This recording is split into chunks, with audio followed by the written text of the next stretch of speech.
Asap putih itu bergerak dan berputar-putar lalu menyusup ke dalam istana. Asap putih itu pelan-pelan menyusup ke tubuh Dewi Purbasari yang saat itu tengah tidur lelap. Keesokan harinya, ketika Dewi Purbasari bangun dari tidurnya, ia merasakan seluruh badannya panas dan merasakan sakit yang luar biasa. Dewi Purbasari menghampiri cermin, dan alangkah terkejutnya ketika ia melihat wajahnya penuh dengan benjolan yang mengeluarkan nanah.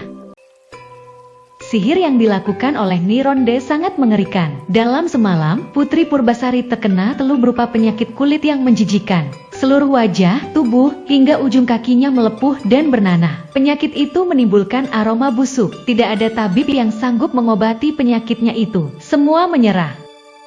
Hal ini membuat keluarga istana merasa prihatin, kecuali Purbararang yang pura-pura berempati, tetapi dalam hatinya merasa puas.